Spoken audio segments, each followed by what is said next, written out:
Vamos a estar abriendo nuestras Biblias una vez más en el capítulo 12 del libro de Romanos.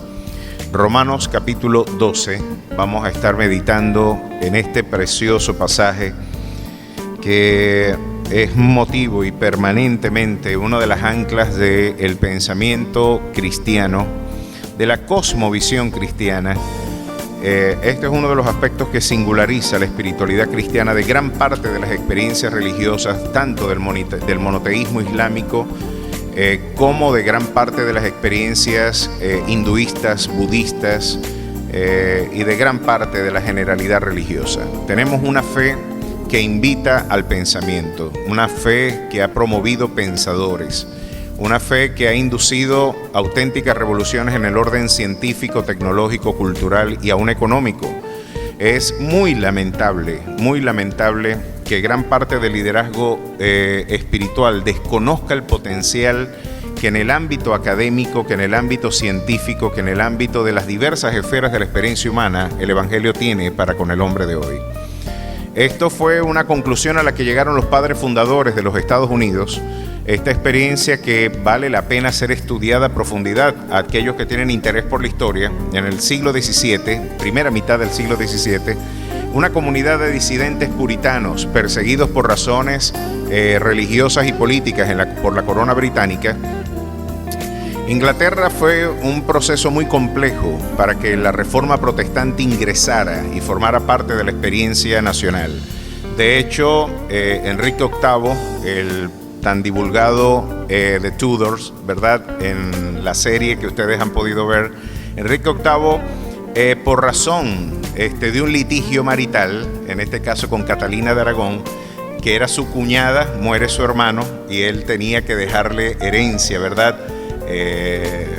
Uniéndose en matrimonio con su cuñada. Fue un matrimonio muy infeliz, un matrimonio en verdad que estuvo condenado al fracaso. Sin embargo, él apeló a Roma para que le solicitaran, o más bien le dieran la posibilidad del divorcio de su esposa, que en otrora era su cuñada, y el Vaticano se lo negó, le negó eso pues. Y él se le ocurrió, bueno, yo voy a fundar entonces una iglesia donde a mí sí me dejen divorciarme. Cuando Dios no está hecho a nuestra medida, nosotros hacemos a Dios a nuestras medidas, ¿no? Y Enrique VIII, que en otrora fue considerado por algunos de los papas pues uno de los grandes garantes de la espiritualidad occidental, pues se disocia del Vaticano y Enrique VIII tiene diversos hijos con diversas, ¿verdad?, mujeres, y el Evangelio costó mucho para entrar en Inglaterra. De hecho, María la Sanguinaria, una hija de Enrique VIII y de Catalina de Aragón, conocida como María la Sanguinaria porque mató a tantos cristianos y creyentes que así quedó para la historia, la Sanguinaria. Ella consideraba que la reforma era una carga onerosa para la memoria de esta niña que había sido interpretada como despreciada por su padre, y era volviendo al catolicismo que Inglaterra volvería por sus fueros y por sus momentos de mayor esplendor. El cristianismo sufrió mucho en Inglaterra, a pesar de que tenemos lumbreras como Charles Spurgeon, como hombres de la estatura de Owen, hombres extraordinarios, puritanos, que por razón de la proclamación del Evangelio fueron objeto de persecución. A muy pocos se les ocurre pensar que el autor del Progreso del Peregrino, John Bunyan, él estuvo preso 12 años por predicar libremente el Evangelio, lo que nosotros podemos hacer en las calles y que no estamos haciendo, ¿verdad? Él lo estaba haciendo y la corona le dijo, usted no puede predicar el Evangelio porque solamente están facultados para la proclamación del Evangelio los ministros ordenados por la corona. Y en este caso John Bunyan, dijo: no, señor, el anunciar y proclamar las virtudes de aquel que nos llamó de las tinieblas a su luz admirable es un imperativo de toda la iglesia, y el sacerdocio tiene estatus universal en la iglesia. Todos son sacerdotes, reyes y sacerdotes, y todos tenemos la comisión delegada de proclamarle. Bueno, por esa causa fue preso 12 años. Y para que ustedes se hagan una idea, él tenía una hija ciega, y solamente diciendo ante un tribunal de que él se equivocaba, se retractaba y decía que no iba a predicar más el evangelio tal como se le imponía desde las autoridades, ¿verdad?, del Estado, él salía libre y podía atender a su hija ciega. Imagínense la carga de un hombre, saber que lo único que lo ponía en libertad y lo podía poner a disposición de atender a su cieguita, como él mismo la llamaba. Me conmueve y me destruye mi corazón al saber que mi cieguita está sola. Ese libro inspirador que usted ha leído y que ha visto quizás en alguna película, hay varias ediciones muy buenas, del Progreso del Peregrino, se dio en el contexto de un profundo dolor personal y biográfico. Inglaterra no siempre tuvo el esplendor que en la Inglaterra victoriana tuvo en el siglo XIX. Y para el siglo XVI, estos puritanos marchan de Inglaterra perseguidos por razón de proclamar el Evangelio. Llegaron a la costa este de los Estados Unidos en una embarcación llamada el Mayflower. En esa embarcación del Mayflower, cuando llegan a las costas americanas, estos hombres juraron levantar una nación bajo los preceptos de este libro. Y hay un libro, o más bien un documental que yo les invito, hoy en casa lo pueden ver, los que quieren profundizar más en este tema y ver la relevancia de nuestra espiritualidad para la experiencia integral de las naciones. Ese documental se llama Monumental. Con Kirk Cameron, es el interlocutor de ese documental, se los invito a que ustedes los vean. En esta embarcación de Mayflower, ellos llegan a la certeza de que el Evangelio no solamente es pertinente dentro de la esfera de la iglesia, sino que el Evangelio tiene mucho que decirnos en el orden de la organización civil, tiene mucho que decir en el orden incluso de las libertades civiles, de las leyes, de la educación, de la ciencia y de todas las esferas de la experiencia humana se deben ver afectadas por la cosmovisión cristiana. Esta fue la visión que los puritanos tuvieron y que lamentablemente nosotros no tenemos.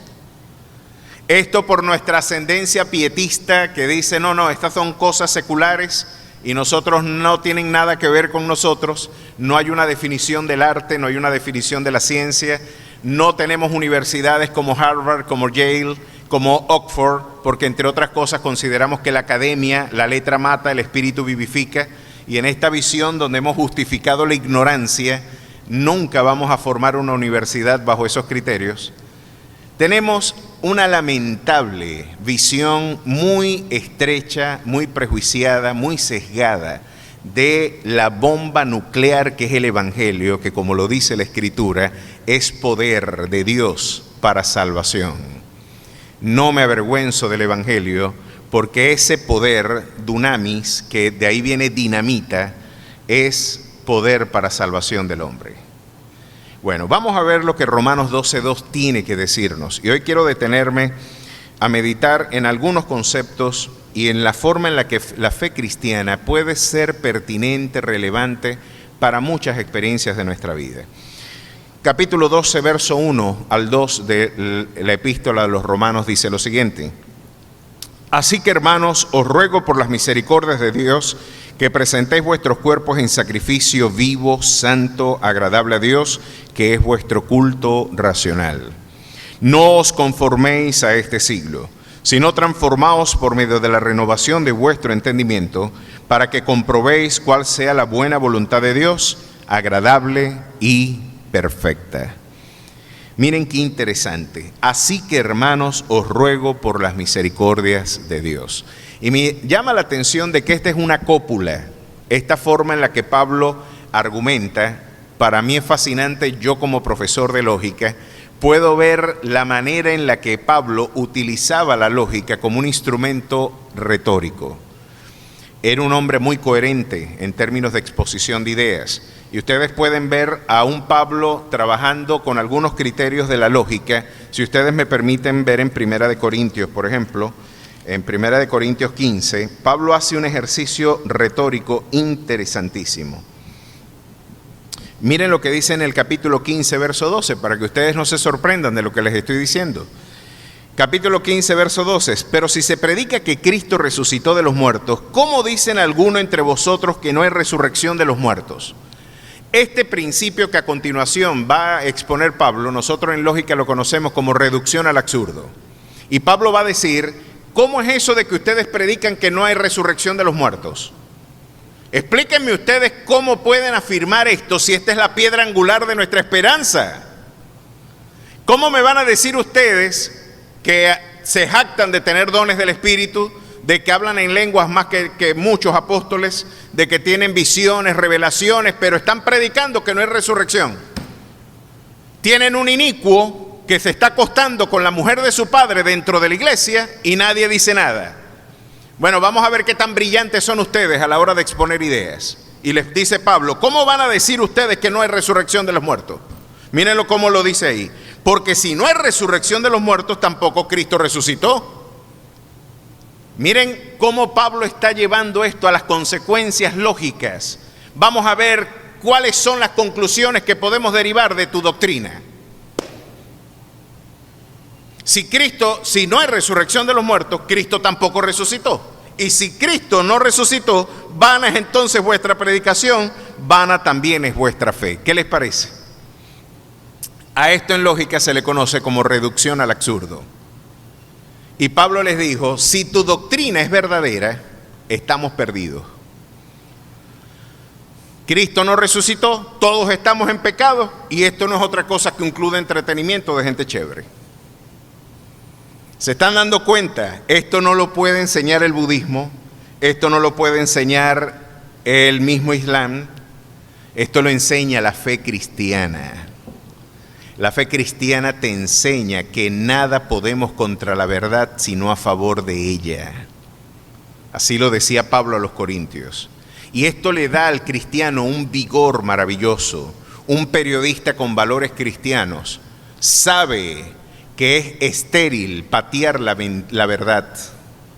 Es estéril confrontar la verdad, porque tarde o temprano esa verdad germinará, dará fruto y expondrá en vergüenza y escarnio público a aquel que la descalificó.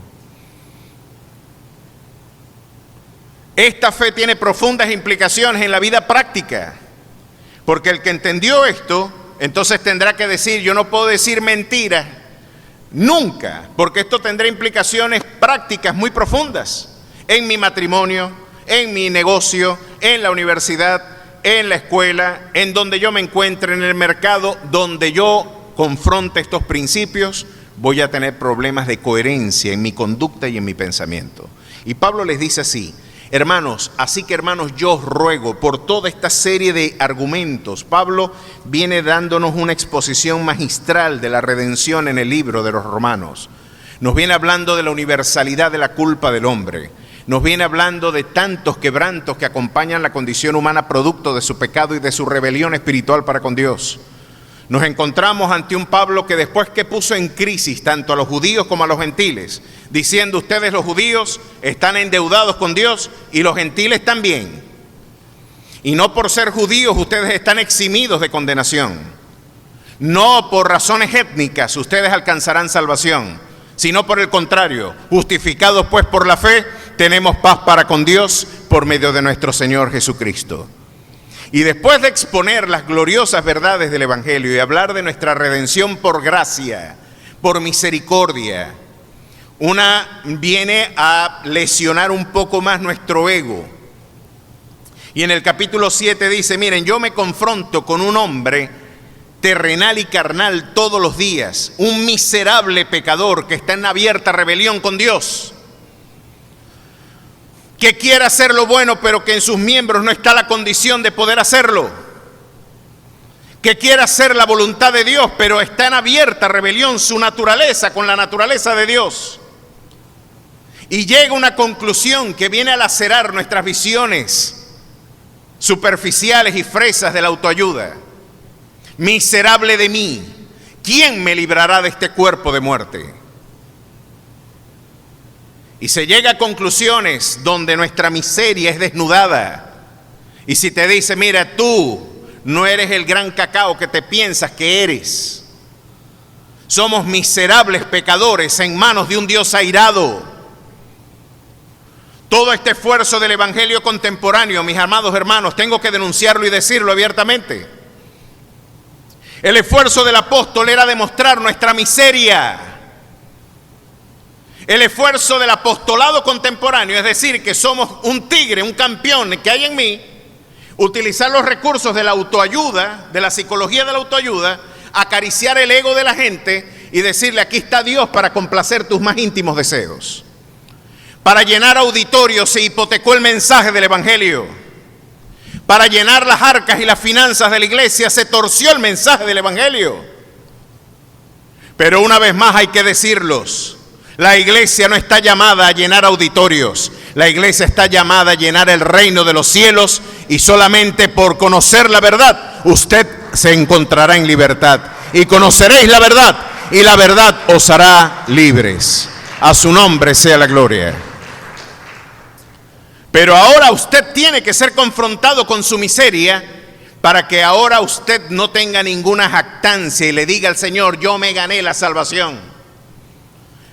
Como por ahí anda un loco diciendo que Jesús nada más pagó el 60% de la salvación, el otro 40% lo pago yo. ¿Qué les parece?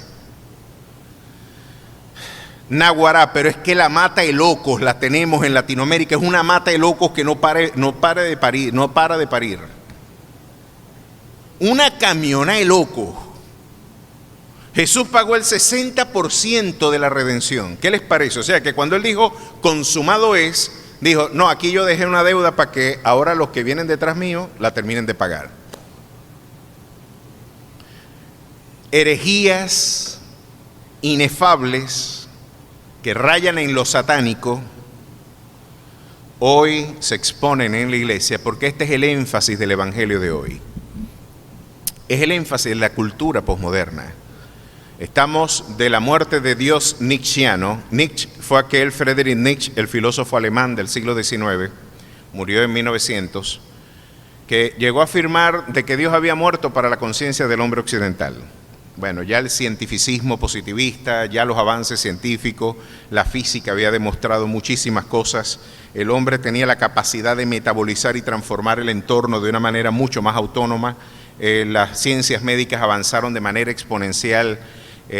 Tantos adelantos, parece que ya no hacen necesario la oración, porque después de todo ya no hay que orar por un dolor de cabeza que está umbral, no hay que orar por una afección, ahora están los cirujanos. Ahora tenemos en nuestro alcance, bajo nuestra administración, gran parte de los quebrantos que en otrora nos hacían buscar a Dios. Y él decía, ya Dios murió para la conciencia del hombre occidental. Lo cierto es que esa muerte de Dios, supuestamente, entre comillas, que predicaba Friedrich Nietzsche, y por cierto murió loco en un manicomio comiendo excremento, así murió Nietzsche, comiendo excremento, nos ha llevado a la crisis posmoderna de Michel Foucault de la muerte del hombre. Ahora el hombre no existe para la concepción filosófica posmoderna, el hombre es una construcción social. No hay tal cosa como una naturaleza humana y usted puede ser cualquier cosa, según Jean-Paul Sartre y Simone de Beauvoir. De la muerte de Dios a la crisis del hombre. ¿Pero qué se predica? ¿Qué dice la cultura? Bueno, ya Dios no nos es necesario. Ahora tenemos que entronizar al hombre dentro del poder del hombre. El hombre es el protagonista de la historia. Tú eres el protagonista. La fuerza está en ti. En ti. Cree en ti mismo. ¿No lo he escuchado? Bueno, Instagram está lleno de esas estupideces. Facebook está llena de esas estupideces. Tú tienes que confiar en ti.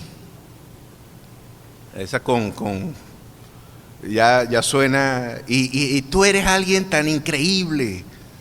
Tú tienes el poder. Es como que escuchaban a He-Man. Yo no sé.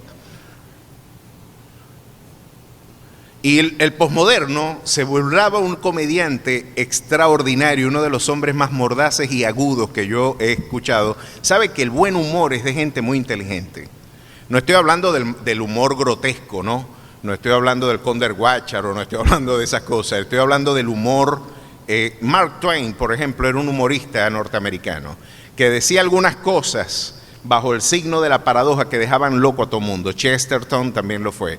Y en este caso, Virulo, un comediante cubano, que llegó en una canción sobre los posmodernos, decía: esta es la realidad de los posmodernos, así piensan los posmodernos. Como la fuerza está en ti, como el poder está en ti, el hambre, cuando pasan las imágenes de los niños en Biafra, en Somalia, pasando necesidad, el posmoderno dice: ¿por qué será que esos niños no quieren comer? Esos niños están muy flaquitos, hay que enseñarlos a comer. Si no, llamen al coco para asustarlos. O el chiste de ellos sobre por qué estos niños están flaquitos. Llega San Nicolás al África, ¿verdad? Somalia, le dice: niños, ¿comieron? Y los niños le dicen: no, entonces no hay regalo. Y se va.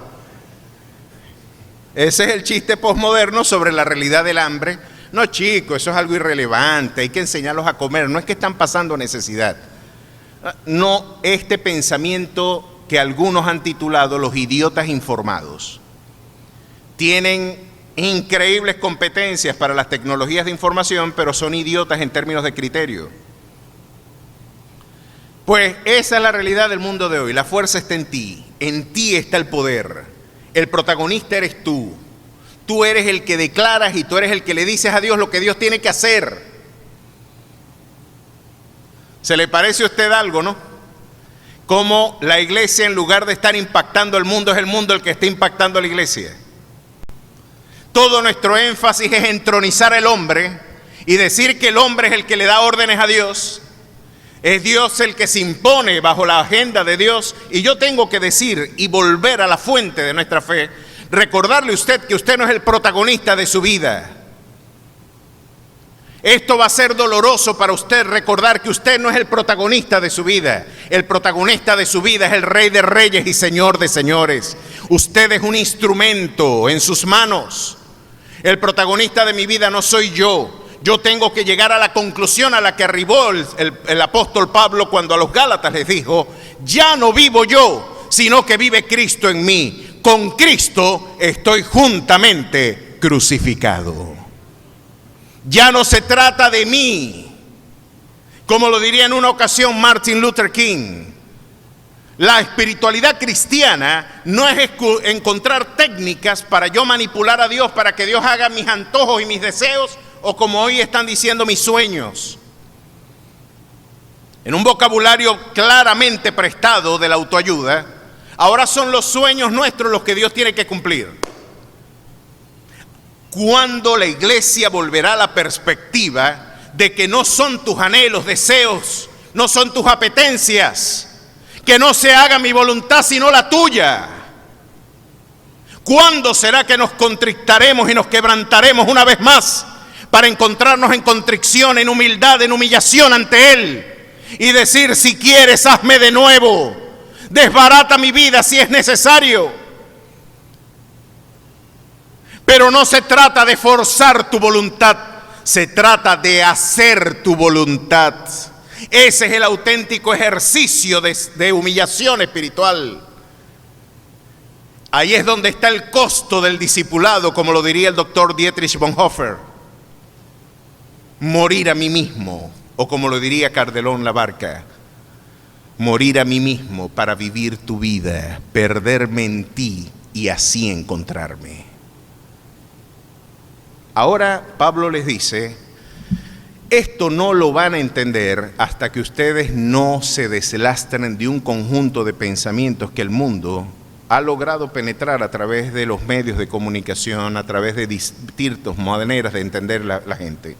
Así que, hermanos, os ruego por las misericordias de Dios que presentéis vuestros cuerpos en sacrificio vivo, santo, agradable a Dios, que es vuestro culto racional. El culto cristiano, si ustedes leen esto en el vocabulario del original griego, que por cierto, tiene que ser esto una alerta, y quiero hacer aquí un paréntesis muy importante, algo que yo no había advertido hasta hace muy poco tiempo, y que de alguna manera, gracias a la participación de traductores eminentes, entre ellos el doctor César Vidal Manzanares, que es traductor de uno de los interlineales más importantes que disponemos en lengua castellana, Nos han dicho algo que la iglesia tiene que estar alerta. Hoy las nuevas versiones bíblicas, mis amados hermanos, están viciadas por documentos. Hoy se están empleando dos textos corruptos en términos de transmisión de las verdades, que es el texto vaticano y el texto sinaítico para el Nuevo Testamento. De las 5.000 copias que disponemos desde el siglo I, porque tenemos un texto del año 40 de la era de Cristo, ¿verdad?, hasta documentos del siglo X de nuestra era y del siglo V de nuestra era, tenemos más de 5.000 copias de la Biblia, ¿verdad? Y a todo ese compendio, Erasmo de Rotterdam lo llamó el Textus Receptus. El Textus Receptus es ese compendio de textos que, cotejando los unos con otros, dijeron, bueno, este es el acervo auténtico del patrimonio de la verdad comunicada por los apóstoles a la iglesia. Este es el texto más fiel. 5.000 copias demuestran que todas ellas coinciden en los textos fundamentales y en todos los textos de la Biblia. 5.000 textos que tienen extraordinaria simetría, paralelismo, una homogeneidad de 5.000 textos. Pues ahora aparecen dos textos que supuestamente son más antiguos, pero que no lo son. El Textus Vaticanus y el texto sinaítico, que tienen 14.000 variaciones textuales. ¿Qué les parece? Donde no tengo tiempo para hablarles, por ejemplo, de algunas traducciones de Primera de Timoteo 3, donde se dice, grande es el misterio de la piedad, Dios fue manifestado en carne. Ellos dicen, grande es el misterio de la piedad, Él fue manifestado en carne. Hay una diferencia muy grande entre decir Dios fue manifestado en carne a decir Él fue manifestado en carne. Usted lo puede ver en la NBI, así lo tiene usted traducido. Hoy la iglesia está en una abierta lucha, aún con la comunidad de traductores, porque Satanás está buscando cada vez más distanciarnos de la fuente y del criterio auténtico de la verdad del Evangelio. Uno de los grandes conceptos que Westcott y Hoare, que fueron los dos teóricos que se encargaron de revisar estos dos manuscritos, tanto el sinaítico como el vaticano, fueron fundadores de una organización ocultista llamada Hermes en Inglaterra, en Alemania. Estos dos traductores que decían que tenían que destruir las doctrinas de la redención por la sangre de Cristo, que abominaban la doctrina de la divinidad de Cristo y que fundaron una organización ocultista llamada Hermes, que todos saben lo que Hermes traduce en el vocabulario mitológico, es otra de las maneras de traducir en el paganismo a Satanás. Llegaron en sus epistolarios privados que el hijo de Westcott, de Westcott, a publicar ingenuamente, las publicó y allí decía: nuestro esfuerzo por desvirtuar las verdades del Evangelio están ganando proporciones inéditas cuando los pastores inadvertidamente abrazan con entusiasmo nuestras propuestas de traducción. Esto para el siglo XIX. Ese mismo texto fue el que sirvió para la traducción del Nuevo Mundo de los Testigos de Jehová, donde se niega que Jesucristo es Dios. Y son las que se están empleando en las Biblias de divulgación de lenguaje sencillo que hoy tenemos a disposición en el mercado. ¿Qué les parece? Estamos en una guerra, mis hermanos, y no nos hemos dado cuenta. Estamos en una guerra más allá que cultural, es una guerra de proporciones espirituales y la iglesia tiene que despertar. Se nos fue el año encerrados en la casa lavándonos las manos y se nos olvidó la agenda del Evangelio. Nos quedamos desmovilizados, desmotivados e incluso con crisis motivacionales y vocacionales, algunos pastores abandonando las iglesias y abandonando los recintos a los cuales Dios les llamó. Y la desmovilización, mientras que en el frente del enemigo se está trabajando incansablemente por debilitar gran parte de nuestra esperanza. Vienen días duros, mis hermanos. Vienen días difíciles y complejos para la iglesia. Y usted dirá, ¿por qué usted declara eso? Uno ve las nubes y sabe lo que traen las nubes. Y si fuera por yo solamente decretar, miren cómo la iglesia sábado sensacionalizada de hoy decretó el 2020. Este es el año del 2020. Visión 2020. Y todos los mantras y todas las repeticiones, ¿verdad?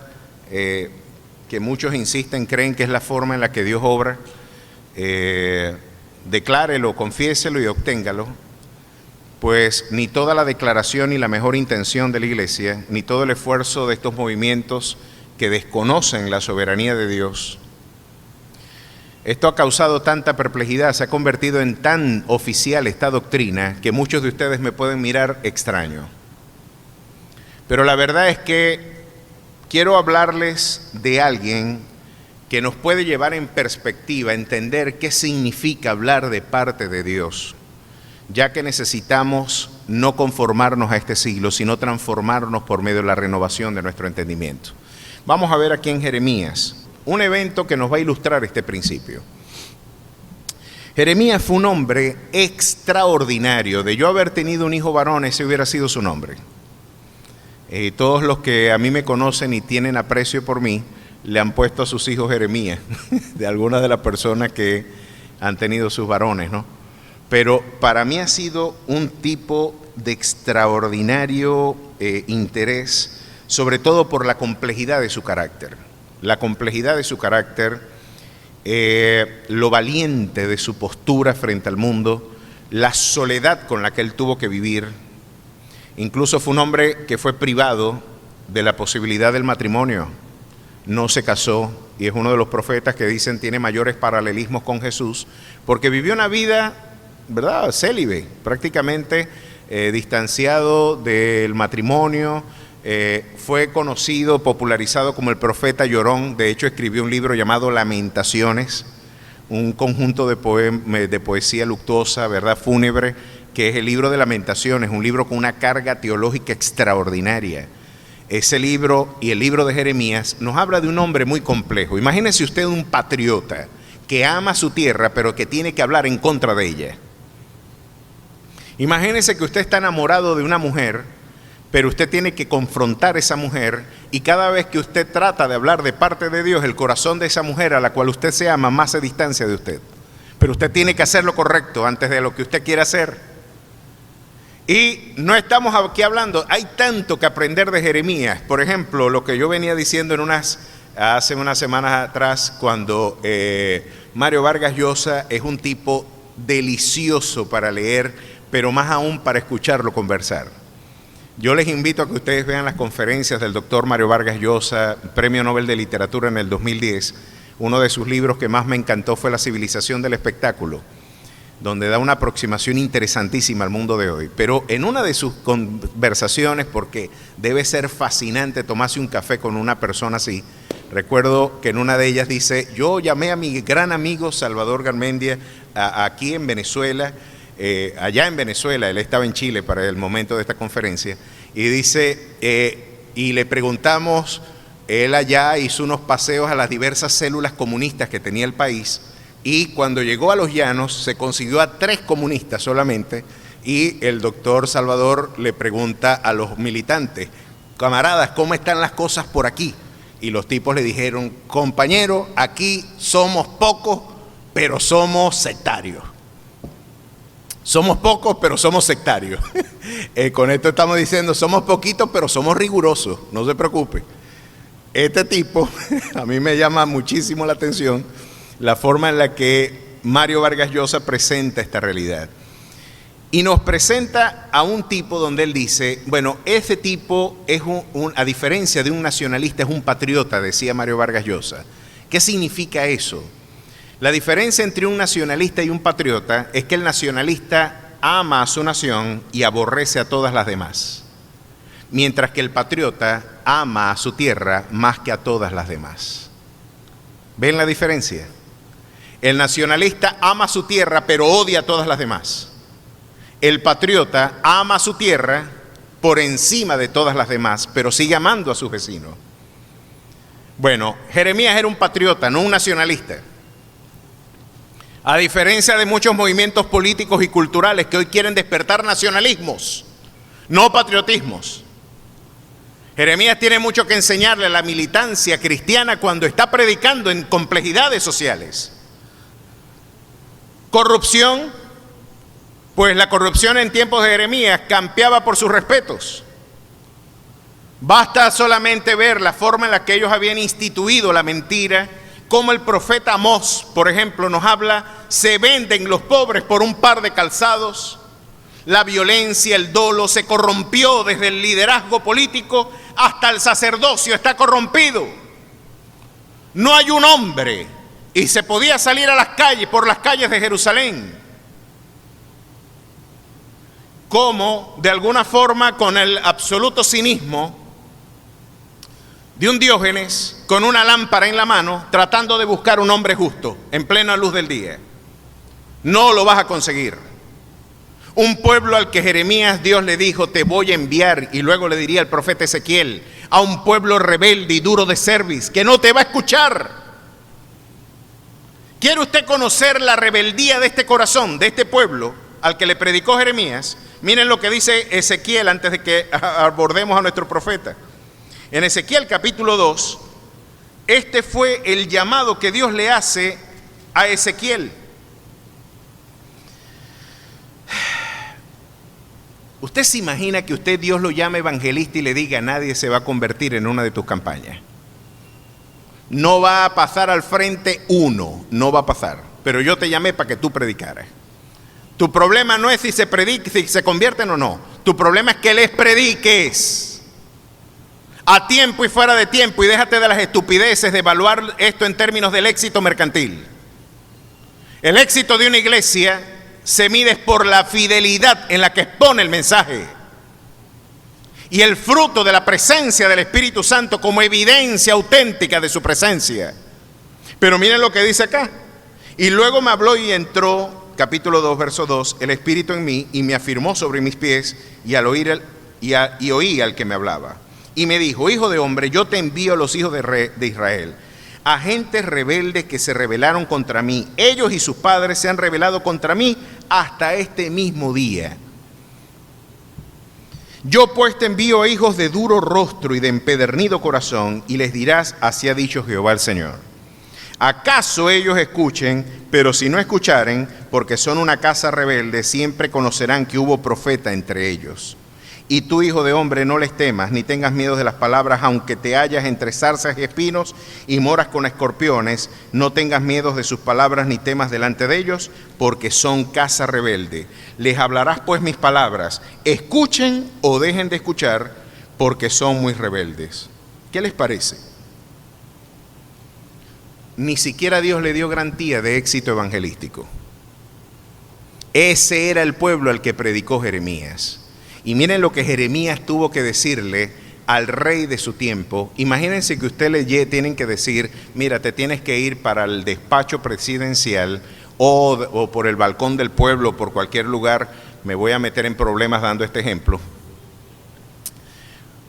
O llegas a la casa del presidente X, no sé, el que a ti se te ocurra, y le digas, hey, una potencia del norte va a venir a sitiar esta nación y te van a meter preso a ti y a tu familia y se los van a llevar exiliados.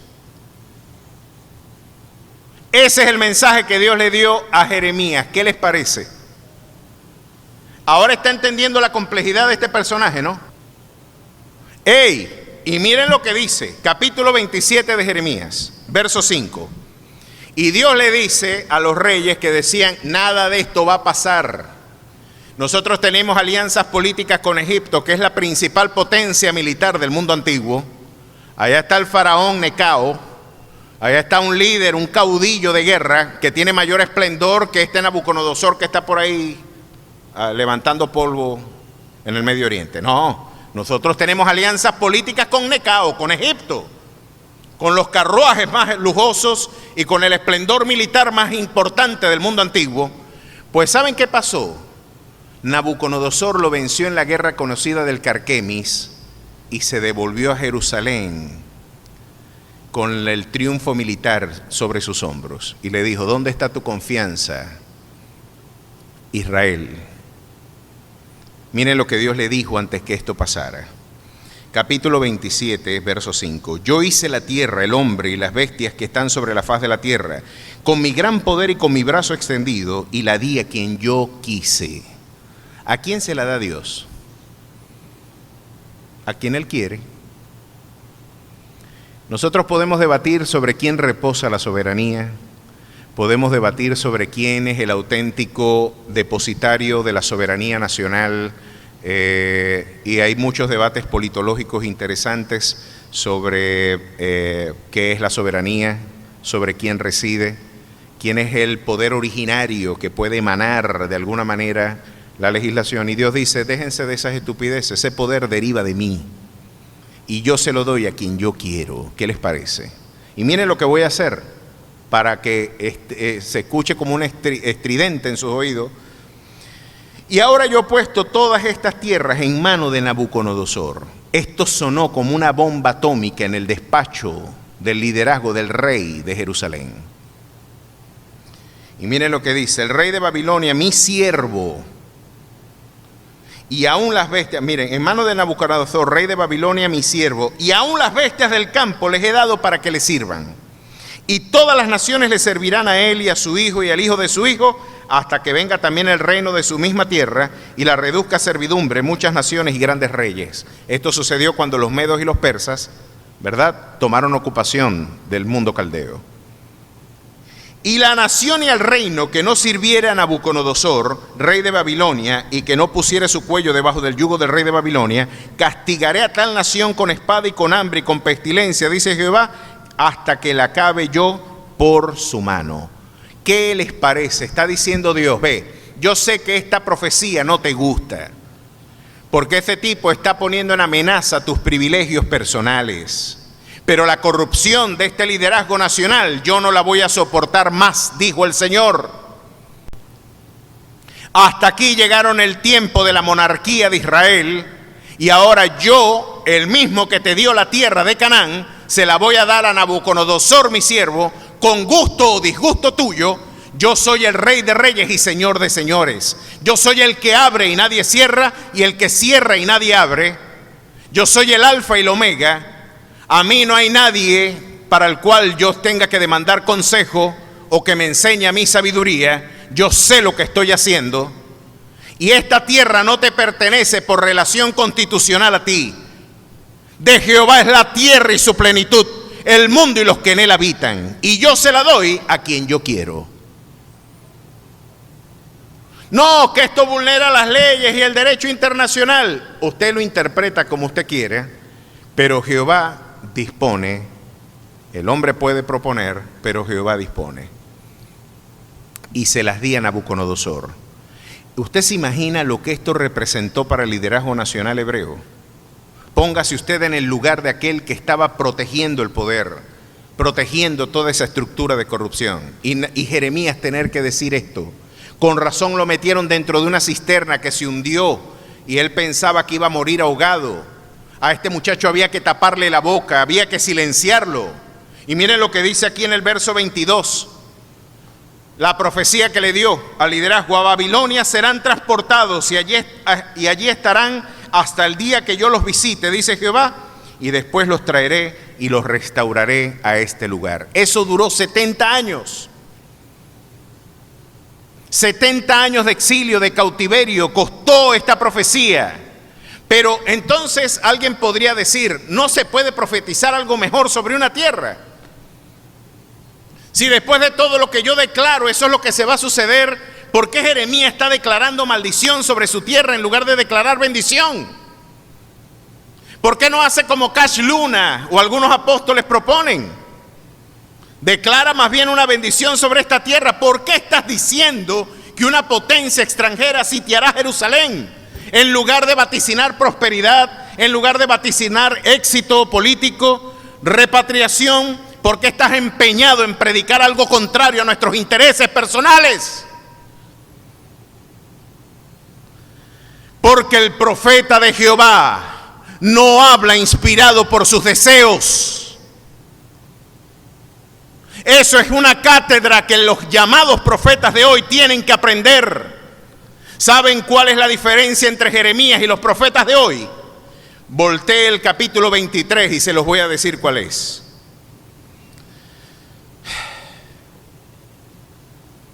(23:16) para que usted vea la importancia de la verdad a la hora de hablar de parte de Dios.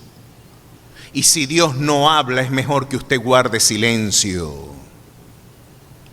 Y si Dios no habló, usted calle. Y si Dios habla, usted más le vale que hable. Pero miren lo que Dios dijo de estos falsos profetas que andaban soñando estupideces y vaticinando cosas y no sucedían. Miren lo que dice. Así ha dicho Jehová, 23:16 de Jeremías. No escuchéis las palabras de los profetas que os profetizan, os alimentan con vanas esperanzas. Hablan visión de su propio corazón, no de la boca de Jehová. Dicen atrevidamente a los que me irritan, Jehová dijo, paz tendréis. Y a cualquiera que anda en la obstinación de su corazón dicen, no te vendrá mal sobre vosotros.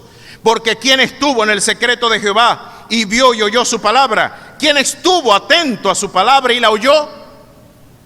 Aquí Dios está reprochando. Son creyentes sin búsqueda, secos, nubes sin agua, llevados por doquier viento de doctrina, que no me han escuchado y con soberbia y jactancia dicen, Jehová dijo. Miren lo que más tiene que reprocharle el profeta. No envié, verso 21, yo a aquellos profetas, pero ellos corrían. Yo no les hablé, mas ellos profetizaban. Ahora, si el declarar y confesar es la condición para que algo pase, ¿por qué lo que ellos declararon y confesaron no pasó? ¿Por qué Dios condenó esta declaración y esta confesión de paz y de prosperidad nacional? Por lo que dice Santiago. Vamos a ver aquellos que dicen, hoy ganaremos y traficaremos y haremos esto y aquello, en lugar de lo cual debierais decir, si Dios quiere, haremos esto o aquello. Toda jactancia semejante es mala, y al que sabe hacer lo bueno y no lo hace, le es pecado. Dios tendrá por mentirosos a muchos que han vaticinado falsos eventos. Y qué triste será aquella hora cuando se diga, pero en tu nombre no echamos fuera demonios y en tu nombre no profetizamos. Qué doloroso y lúgubre momento cuando el Señor reproche diciendo, apartaos de mí, nunca os conocí, hacedores de maldad. Miren qué más dice.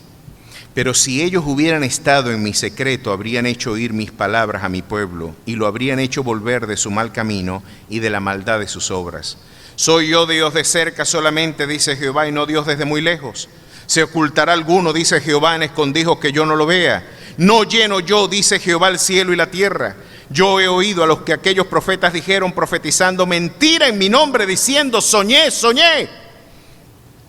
¿Hasta cuándo estará esto en el corazón de los profetas que profetizan mentira y que profetizan el engaño de su corazón? ¿No piensan cómo hacen que mi pueblo se olvide de mi nombre con sus sueños, que cada uno cuenta a su compañero, al modo que sus padres se olvidaron de mi nombre por Baal? El profeta que tuviera un sueño, cuente el sueño. Y aquel que tuviera mi palabra, a quien a que fuere mi palabra, cuente mi palabra verdadera. ¿Qué tiene que ver la paja con el trigo? Dice Jehová. No es mi palabra como fuego, dice Jehová, y como martillo que quebranta la piedra. ¿Qué les parece? Extraordinario. Así que no todo lo que la gente dice, aquí está la mejor lección, pero ahora tenemos una más clara, en el verso 28, cuando otro profeta dijo, no es como dice Jeremías. Está pelado Jeremías. Yo declaro y esto sucede. Ah, está bien. Vamos a ver si Dios te acompaña, pues. Miren lo que dijo Jeremías en el capítulo 27, verso 22. A Babilonia serán transportados, y allí estarán hasta el día que yo los visite, dice Jehová, y después los traeré y los restauraré a este lugar. ¿Qué dijo Jeremías? Hermano, no hay marcha atrás. A ustedes se los van a llevar exiliados de esta tierra. Esta tierra va a quedar abandonada y va a pasar a posesión de un imperio del norte. Y miren lo que dijo otro profeta. Aconteció el mismo año, en el principio del reinado de Sedequías, rey de Judá, en el año cuarto, en el quinto mes, que Ananías, hijo de Azur, profeta que era de Gabaón, me habló en la casa de Jehová delante de los sacerdotes y de todo el pueblo diciendo, se paró en la puerta del templo y con todos los sacerdotes como testigos dijo, Jehová no dijo lo que dijo Dios a través de Jeremías, sino a través de lo que yo estoy declarando. Miren lo que declaró. Así habló Jehová de los ejércitos, Dios de Israel, diciendo, quebraré el yugo del rey de Babilonia. Dentro de 2 años haré volver a este lugar todos los utensilios de la casa de Jehová, que Nabucodonosor, rey de Babilonia, tomó de este lugar para llevarlos a Babilonia. Y yo haré volver a este lugar a Jeconías, hijo de Joacín, rey de Judá, y a todos los transportados de Judá que entraron en Babilonia, dice Jehová, porque yo quebrantaré el yugo del rey de Babilonia. Dijo todo lo contrario a lo que Jeremías había profetizado. Este fue profeta de prosperidad, de bendición, de paz. Él dijo todo lo que la gente quería escuchar. Miren lo que dijo Jeremías cuando escuchó este disparate. Y me resulta altamente interesante porque aquí había un patriota que le dolía su tierra. Miren lo que decía. Entonces respondió Jeremías al profeta Ananías, delante de los sacerdotes y delante de todo el pueblo que estaba en la casa de Jehová. Y dijo el profeta Jeremías, amén. Así lo haga Jehová. Ojalá que sea como tú estás diciendo, no como digo yo. Porque cuando lo que yo pienso no me gusta, prefiero estar equivocado. Sin embargo, escucha esto, ya que te atreviste a hablar en nombre de Jehová. Mira lo que Dios tiene que decir. Amén, así lo haga Jehová. Confirme Jehová tus palabras con las cuales profetizaste que los utensilios de la casa de Jehová y todos los transportados han de ser devueltos de Babilonia a este lugar. Amén. Con todo eso, oye ahora esta palabra que yo hablo en tus oídos y a los oídos de todo el pueblo. Los profetas que fueron antes de mí y antes de ti, en tiempos pasados, profetizaron guerra, aflicción y pestilencia contra muchas tierras y contra grandes reinos. El profeta que profetice de paz, cuando se cumpla la palabra del profeta, será conocido como el profeta que Jehová en verdad envió. Entonces el profeta Ananías quitó el yugo del cuello del profeta Jeremías y lo quebró. Jeremías tenía un yugo como un elemento histriónico. Saben que estos profetas eran complejos, hermano. A Isaías, Dios lo tuvo desnudo por bastante tiempo, ¿sabe? Enseñando la desnudez, así lo dice la Escritura, sus nalgas, para demostrar que esa sí sería la vergüenza que afrontaría el pueblo producto de su apostasía y de su rebelión. A Ezequiel lo mandó a cocinar con heces. A Ezequiel Dios le dijo, voy a llevarme al deleite de tus ojos, su esposa, y no vas a derramar una sola lágrima, porque yo tampoco derramaré una sola lágrima por este pueblo. Tu vida será una ilustración de lo que yo les quiero decir. Miren la carga histriónica, cómo Dios quería comunicarse desesperadamente con un pueblo y el pueblo no lo quería escuchar. Claro que Dios habla. Los que no estamos escuchando somos nosotros. Y le quebró el yugo a Jeremías, que servía de ilustración por el yugo que vendría sobre la nación. Y Ananías se lo quebró y se lo quitó de encima al profeta. Y miren lo que dijo. Y habló Ananías en presencia de todo el pueblo diciendo, así ha dicho Jehová, de esta manera romperé el yugo de Nabucodonosor, rey de Babilonia, del cuello de todas las naciones dentro de 2 años. Y siguió Jeremías su camino. Yo me imagino que lo humilló, porque el pueblo estaría aplaudiendo. Imagínense lo popular de este mensaje, ¿no? De este discurso. Oye, no es como Jeremías nos está diciendo.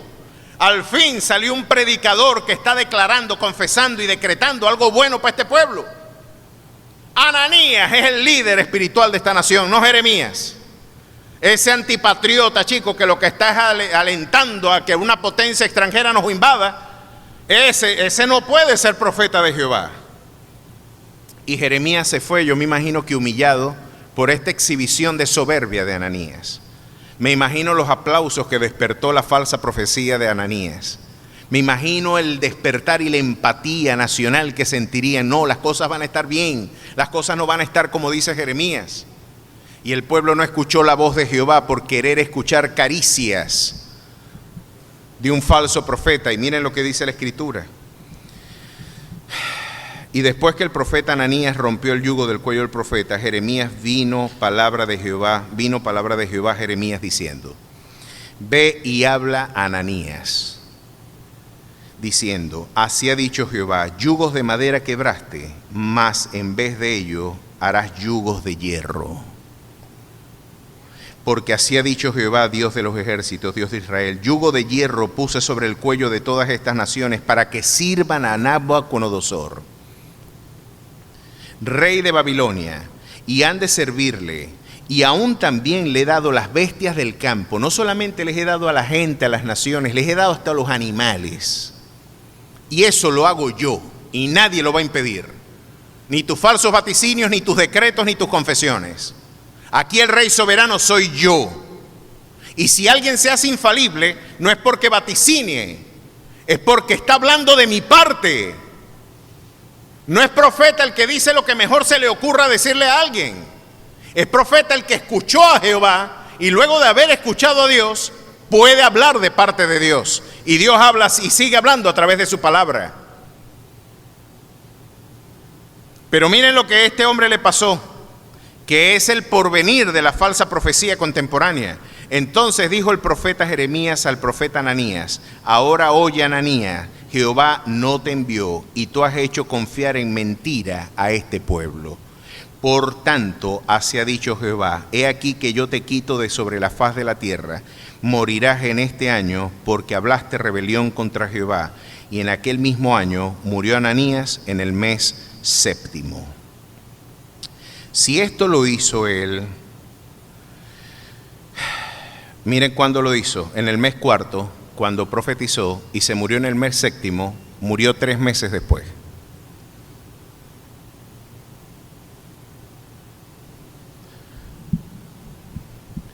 El Señor dictó una cátedra con esta experiencia de lo que significa entonces el valor de la verdad con propósitos terapéuticos y transformadores.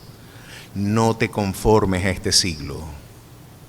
Transfórmate por medio de la renovación de tu entendimiento para que logres comprender cuál es la buena voluntad de Dios, que es agradable y es perfecta. No logras discernir mi voz porque hay mucho del mundo todavía en tu mente. Hay mucho de Egipto en tu corazón. Yo te pude sacar de Egipto en un día, pero hicieron falta 40 años para sacar Egipto de tu corazón. Un pueblo rebelde y contumaz que no se ha bautizado en mi palabra, que aborrece, que la tiene por carga onerosa. No amaron mi palabra y por lo tanto la rebelión y el quebranto les acompaña. Al no querer escuchar a Dios, no tendrás más remedio que escuchar mentiras. Y dice la Escritura, luego escribiendo las epístolas pastorales, el apóstol Pablo dice: por cuanto no quisieron recibir el amor de la verdad, Dios los entregó un espíritu, una mente reprobada, para que aprendan y crean la mentira. Por cuanto no quisieron recibir el amor de la verdad, Dios los entrega. Bueno, entonces asume tus mentiras, vive en ellas, y veremos cuál será el fin de esta conducta. Aquí tenemos entonces una vez más la necesidad que tenemos, amada iglesia, de volver a la verdad. Y miren lo que este hombre tuvo que cantar después que lo que él dijo se cumplió. Porque, hermano, cuando Dios habla, miren, yo recuerdo en una ocasión, bueno, por mí han orado en muchas ocasiones por sanidad. Ustedes saben que cuando yo sufrí mi accidente, a mí me cae la bacteria de la pseudomonas, quemado. Imagínense un niño de 7 años con la piel abierta, entró una bacteria intrahospitalaria llamada pseudomonas resistente, muy resistente aún a los antibióticos de última generación. Ya yo estaba de color verdoso mi piel y ya yo estaba hedía, estaba con vida, pero estaba pudriéndome en vida. La enfermera, como yo les he reiterado en muchas ocasiones, le recomendó a mi mamá hacer arreglos funerarios. Y mi madre entendió que tenía que orar y ayunar, clamó a Jehová, y después de 2 días de ruego y de clamor, yo estaba absolutamente bien.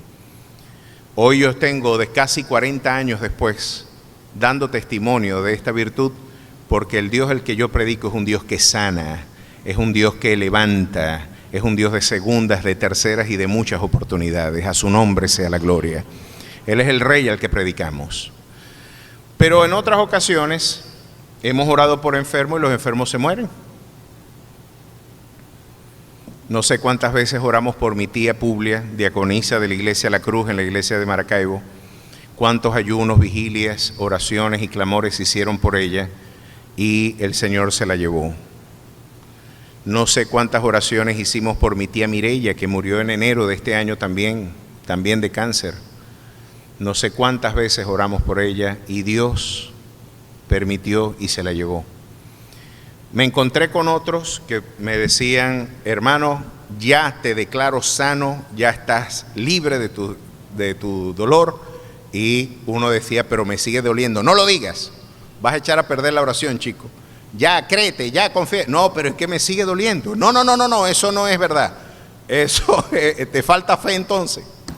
Y esa es la respuesta que tiene el movimiento de la fe y de la prosperidad al problema del sufrimiento y del dolor.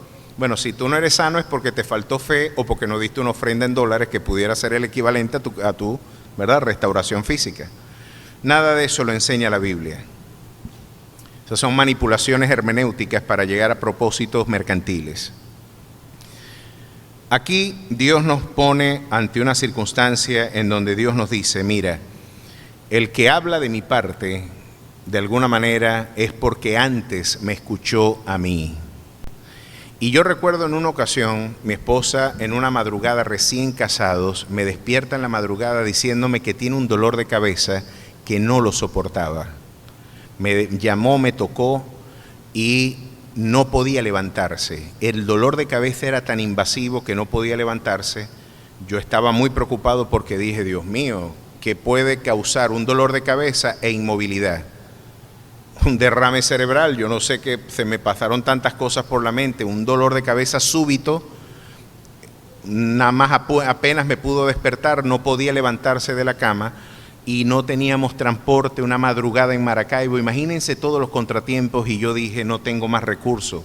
Pues no es más recurso, es el único recurso, es el que siempre debemos tocar, porque en momentos de prueba la primera puerta que se toca es la de Dios.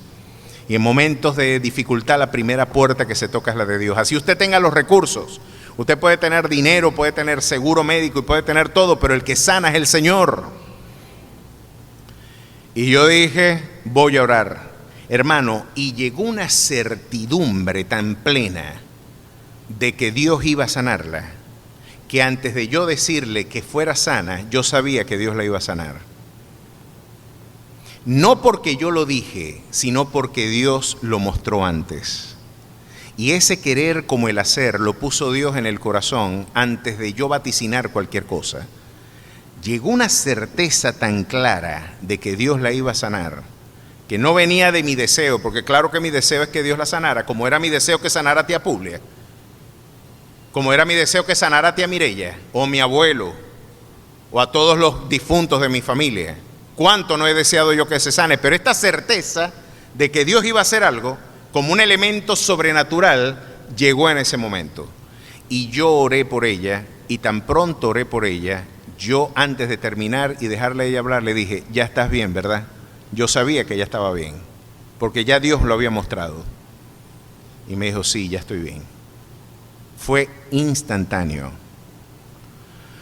¿Por qué yo me atreví a decir que había sido sana? Porque ya Dios lo había dicho. Y fue una convicción sobrenatural que yo no les puedo explicar a ustedes. Sencillamente fue un don celestial, una certeza espiritual de que Dios obraría en ese momento y de esa forma. Es muy distinto a que yo dijera: yo te declaro sana, y Dios no dijo nada. ¿Ve la diferencia? Pues, ¿por qué necesitamos afirmarnos en la verdad, amada iglesia? Y miren lo que Jeremías, después de que sus palabras se cumplieron, después de que lo que él dijo: sí, mis hermanos, yo esperaba un final distinto para mi nación, para mi patria, esperaba algo distinto, pero la palabra de Jehová se impuso. Fue la voluntad de Dios la que se hizo en esta nación. Y miren lo que dice Dios, capítulo 3. Ahora Jeremías, después de todo lo que él profetizó tuvo cumplimiento, viene a traer palabra de consuelo al pueblo diciendo: por la misericordia de Jehová no hemos sido consumidos, porque nunca decayeron sus misericordias. Nuevas son cada mañana, grande es tu fidelidad. Mi porción es Jehová, dijo mi alma, por tanto en él esperaré. Y miren lo que está Jeremías recordando, aquellos que necesitamos renovarnos en nuestro entendimiento, aquellos que hoy nos preguntamos por la complejidad de nuestras realidades y podemos decir: oye, yo esperaba algo distinto a lo que tú decías, yo esperaba que la profecía de Ananías se cumpliera, pero fue la de Jeremías la que se cumplió. El quebranto, el dolor, el llanto fue la que visitó nuestra tierra.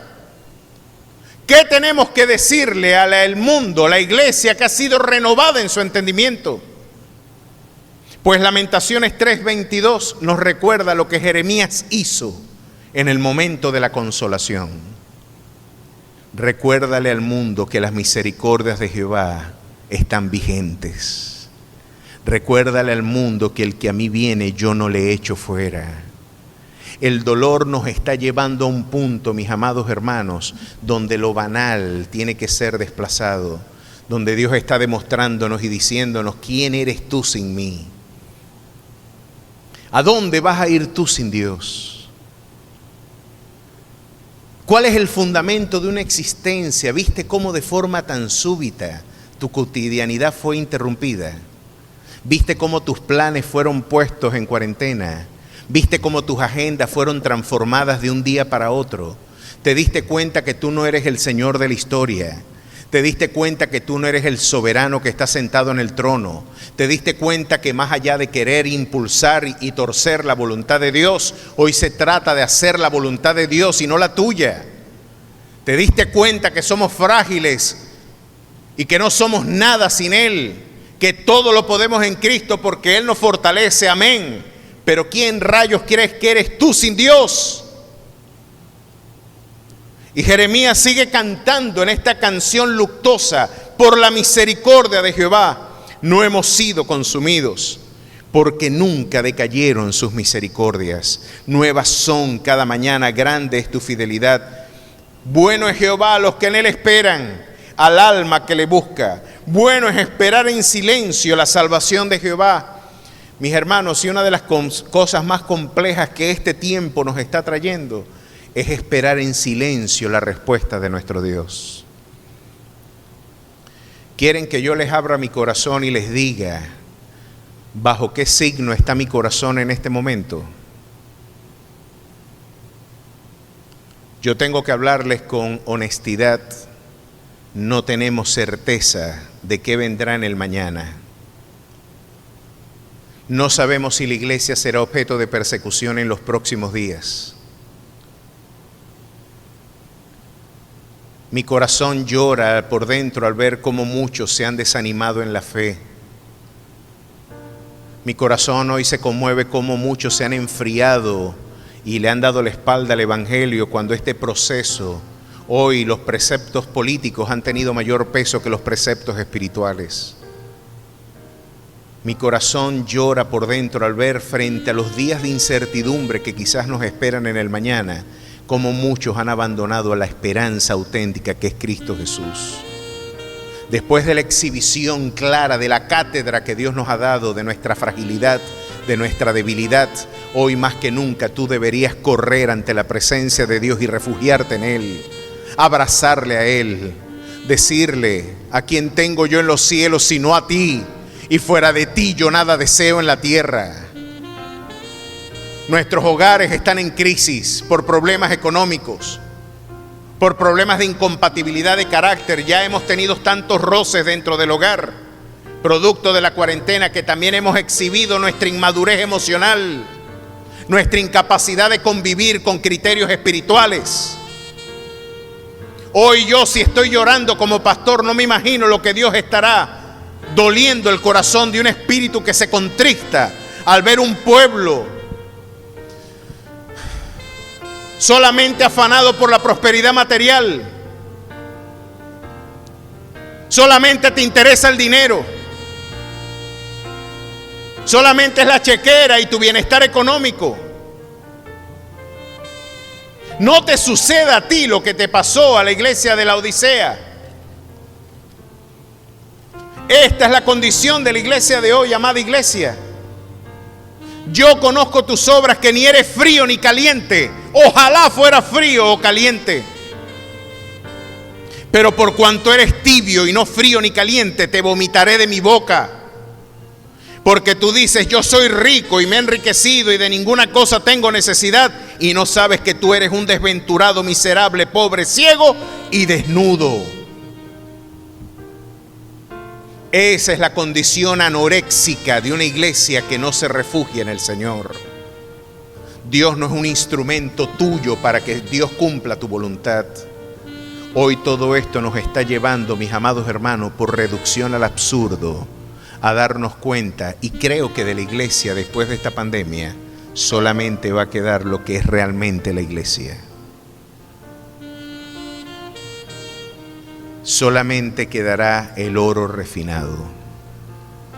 Mi oración, porque es imposible que aquellos a los que Dios llamó no perseveren. Y uno podría decir, ¿y qué pasó con la iglesia? No, es que no era iglesia. Salieron de nosotros, pero no eran de nosotros. Hoy es tiempo de lealtad, y miren lo que Dios recomienda en tiempos de crisis. Por tanto, yo te aconsejo que de mí compres oro refinado en fuego, para que seas rico, y vestiduras blancas para vestirte, y que no se descubra la vergüenza de tu desnudez, y unge tus ojos con colirio para que veas. Yo reprendo y castigo a los que amo. Sé pues celoso y arrepiéntete. Y miren qué oportuna esta reprensión. He aquí, yo estoy a la puerta y llamo. ¿No le llama usted la atención? Jesús está llamando a la puerta de su propia casa.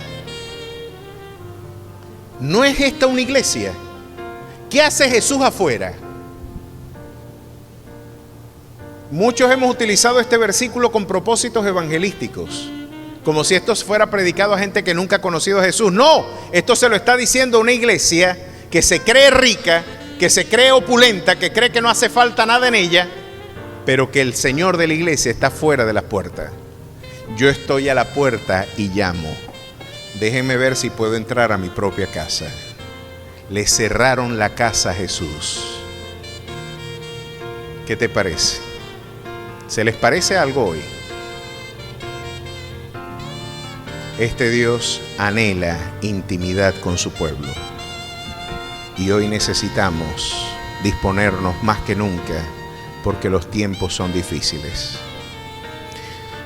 Quizás se levantará algún Ananías haciendo vaticinios de prosperidad y de bienestar. Pero Dios ha hablado con manera vigorosa y fervorosa, diciendo que quizás días difíciles y complejos nos acompañen. Mi oración es que así no sea. Mi oración es que tiempos de paz, que vivamos quieta y reposadamente. Pero lo cierto es que la iglesia en este momento es un objetivo militar para algunos programas políticos. Somos el único bastión de resistencia a la ideología de género y al movimiento LGBTI.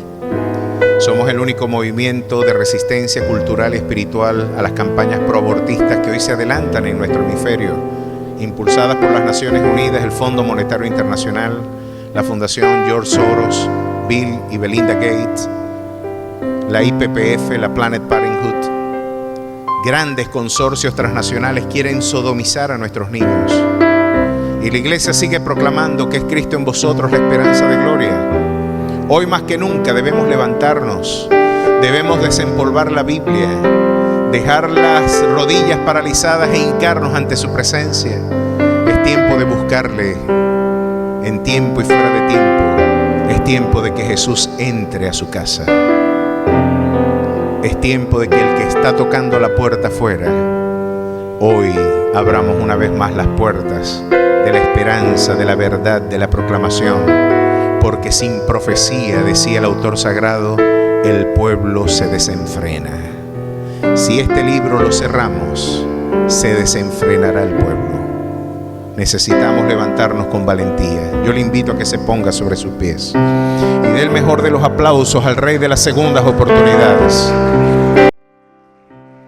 Por la bondad de Jehová no hemos sido consumidos, porque nunca decayeron sus bondades.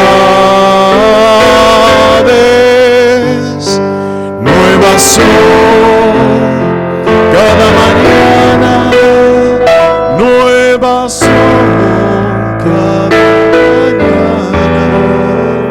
Grande es tu fidelidad.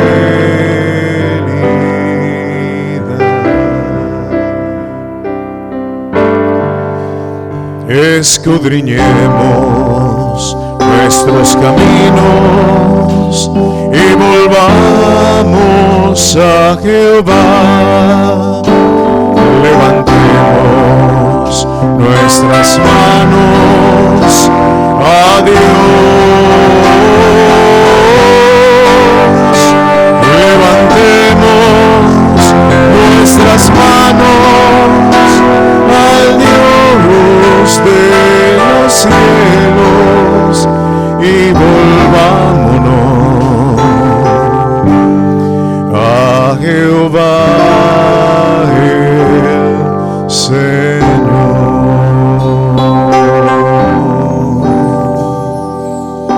Así es tiempo de volvernos a Dios. ¿A quién iremos si solamente en ti hay palabra de vida eterna? ¿A quién yo tengo en los cielos sino a ti? Y fuera de ti yo nada deseo en la tierra. Mi carne y mi corazón desfallecen, mas Jehová es la roca de mi salvación. En Él está callada mi alma, en Él está el refugio de mi ser. Damos gloria y honra por su dulce y maravillosa palabra. Que Dios me les bendiga, que Dios me les guarde. Vamos a despedirnos con alegría y con mucho júbilo.